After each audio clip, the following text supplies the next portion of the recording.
Something subtle is changing in the Greater Bay Area right now. Factories are becoming more selective about who they work with. Pet tech is quietly becoming one of the fastest growing categories coming out of China, and there's one product opportunity that sits right in the middle of these trends. Let's break down what's actually happening and how you can leverage and use these GBA trends for your business. This is based on a few consistent signals I've been seeing from conversations with suppliers over the past few months: higher sample fees being quoted, and slower or no responses when the order size is very small. If you go on Alibaba and message 10 to 15 suppliers yourself, you'll probably notice the same thing. What's really going on is pretty straightforward. Factories are dealing with higher costs and tighter margins, so instead of chasing every small order, they're focusing on fewer, better buyers, which means if you're approaching sourcing the same way people did years ago with generic messages and tiny MOQs, you're going to get filtered out. So what do? You signal seriousness. That could be combining SKUs, asking more specific questions, or simply showing that you're thinking beyond a one-off order. That alone can change how suppliers respond to you. The second signal, and this is a big one, is pet tech that is growing very quickly in China, and a lot of it is coming out of places like Shenzhen. We're talking about products like smart feeder, pet water fountain, pet cameras, and even self-cleaning litter systems. Now, these products aren't just random. It's being driven by a real shift in consumer behavior. In China, pets are increasingly treated like family members, and consumers are spending more on convenience and automation. What's interesting is how this shows up on the supply side. If you browse platforms like 1688.com, you'll start to see that multiple factories producing very similar smart pet products, with new variations coming out quickly with more emphasis on app-connected features. That combination usually tells you something important, that the category is scaling, but not fully saturated globally yet.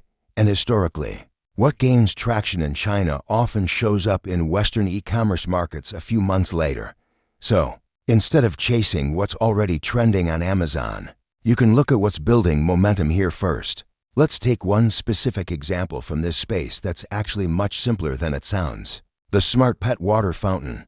At first glance, it's almost a basic. It's essentially a small device that circulates water continuously so pets are encouraged to drink more. But when you look a bit deeper, you start to see why this product works.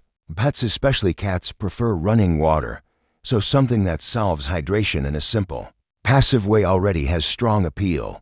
Now layer in what factories in the GBA are doing. Many of these fountains now come with quiet pumps, filtration systems, sometimes even app connectivity. So what you have is a relatively simple product, but with just enough tech to increase perceived value significantly.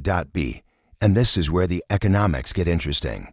If you look across suppliers on Alibaba or 1688, you'll typically find these in the range of about $5 to $15 depending on features and quality. But when you look how they're sold overseas, you'll often see them retailing anywhere from $30 to $80.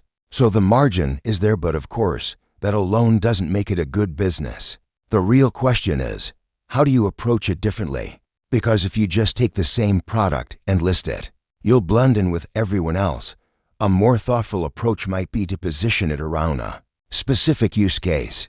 For example, for indoor cats, for busy owners who are away during the day, or even bundling it as part of a small pet care system.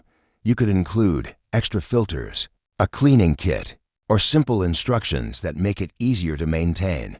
Now you're no longer just selling a fountain, you're solving a problem more completely. But it's important to stay grounded here. There are still real risks. Quality can vary quite a bit between suppliers. Pumps can fail if they're poorly made. And competition is increasing as more sellers notice the category. So at a minimum, you'd want to order samples, test durability, and compare a few suppliers before committing. This is not about finding a perfect product, it's about finding something with real demand, workable margins, and room to differentiate. If you connect everything we talked about this week, factories are becoming more selective.